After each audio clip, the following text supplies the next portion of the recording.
नमस्कार, MP सेवा ट्रिक्समध्ये आपलं सर्वांचं स्वागत आहे। या व्हिडिओमध्ये आज आपण माहिती अधिकार माहिती अधिकाराचे जे आर्टिकल्स आहेत ते कसे लक्षात ठेवायचे याची भन्नाट ट्रिक्स या व्हिडिओमध्ये आपण पाहणार आहोत।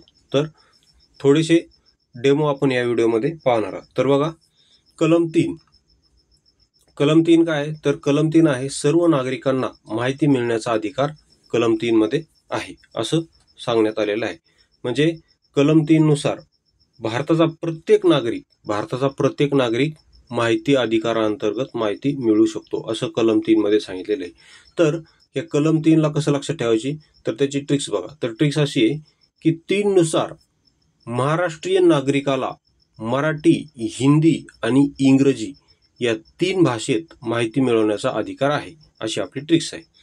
बघा, अशा ट्रिक्स जर तुम्हाला याची संपूर्ण पेड PDF घ्यायची असेल, ज्यामध्ये माहिती अधिकार आणि लोकसेवा हक्क अधिनियम संपूर्ण दोन्ही आपण कव्हर केलेले आहेत, ही पेड PDF जर तुम्हाला हवी असेल तर तुम्ही या नंबरवर संपर्क करू शकता, 8421938484। ओके, आपण संपूर्ण कलमांच्या ट्रिक्स ही पेड PDF बनवले, ज्यामध्ये आपण आयोगाचे प्रिव्हियस इयर क्वेश्चन सुद्धा ऍड केलेले आहेत। तर बघा, आता 3 कलम कसं लक्षात ठेवलं आपण की माहिती जी आहे ती 3 भाषेत आपण मागू शकतो। म्हणजे मराठी भाषा म्हणजे रिजनल लँग्वेजमध्ये माहिती मागू शकतो, त्यानंतर हिंदीमध्ये माहिती मागू शकतो किंवा इंग्रजीमध्ये सुद्धा आपण काय करू शकतो, तर माहिती मागू शकतो। त्यानंतर कलम 4 बघा, कलम 4 काय आहे? तर कलम 4 आहे सार्वजनिक प्राधिकरणावरील बंधने। म्हणजे एखादं सार्वजनिक प्राधिकरण असेल तर त्या सार्वजनिक प्राधिकरणाला माहिती देणे काय आहे, बंधनकारक आहे। जनतेला, नागरिकांना माहिती देणे बंधनकारक आहे। ओके, तर याची ट्रिक्स कशी लक्षात ठेवलेली बघा। तर 4 म्हणजेच न्यूजपेपर हे लोकशाहीचे 4th पिलर आहे। बघा, न्यूजपेपरला काय म्हणतात? लोकशाहीचे 4थे स्तंभ असे म्हणतात लोकशाहीचे। तर न्यूजपेपर हे लोकशाहीचे 4थे स्तंभ असल्यामुळे त्यांना स्वतःहून माहिती पुरवणे हे प्रत्येक सार्वजनिक प्राधिकरणाला काय बंधनकारक आहे। म्हणजे न्यूजपेपरला माहिती देणे कोणतेही सार्वजनिक प्राधिकरण हे न्यूजपेपरला माहिती देणे टाळू शकत नाही। न्यूजपेपरला माहिती देणे हे बंधनकारक आहे म्हणजे आहे।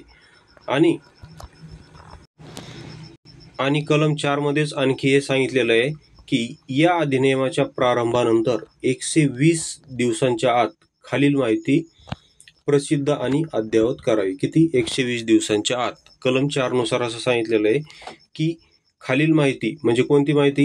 हे बघा, रचना, कार्य म्हणजे नावे, अधिकाऱ्यांची नावे, बाधा पोहोचवणाऱ्या धोरणांची वस्तुस्थिती, स्वतः माहिती पुरवणे, मोफत व मुद्रण खर्चाची फी आकारून नागरिकांना सोयीस्कर होईल अशी संगणकाद्वारे सहजासहजी माहिती दिली जाईल। ह्या गोष्टी 120 दिवसाच्या आत काय कराव्या? प्रसिद्ध किंवा अद्ययावत कराव्या। तर याची ट्रिक्स काय केलेली आपण? ह्या ज्या संपूर्ण गोष्टी आहेत त्या लोकमत या न्यूजपेपरमध्ये प्रसिद्ध किंवा अद्ययावत कराव्या। कशामध्ये? कोणत्या न्यूजपेपरमध्ये? तर लोकमत या समाचारमध्ये, समाचार पत्रिका काय म्हणायचं? लोकमत या समाचार पत्रिकामध्ये ते प्रसिद्ध करावे अशी आपली ट्रिक्स आहे। मग लोकमतच का म्हणलं मी, दुसरा का पेपर घेतला नाही? त्याचं कारण असं आहे की लोकमतचा जो यल आहे तो ABCD नुसार 12 नंबरला येतो आणि हा जो O आहे हा 0 सारखा दिसतो। मग त्यामुळे 12 आणि त्यावर 0 किती झाले? 120। म्हणून कारण 120 यासाठी की इथं दिलेलं आहे की 120 दिवसांच्या आत ही माहिती प्रसिद्ध करावी। किती? 120 दिवसाच्या आत। आणि कलम 4 नुसार तर कसं लक्षात ठेवायचं त्याला? मग लोकमत समाचार, हे बघा लोकमत समाचार, हे बघा लोकमत समाचार। तर ह्या 4 म्हणजे समाचार म्हणजे हे जे 4 आहे हे शेवटचं 4 म्हणजे कलम 4 असं लक्षात ठेवा। तर या कलम 4 नुसार 120 दिवसाच्या आत ते प्रसिद्ध करावे असं सांगितलेलं आहे। आणि समाचार पत्रिकेला, कुठल्याही सार्वजनिक प्राधिकरणाला समाचार पत्रिकेला माहिती देणे बंधनकारक आहे असं तुम्ही ट्रिक्स नुसार लक्षात ठेवू शकता। ओके, आता मी आणखी काही डेमो दाखवतो।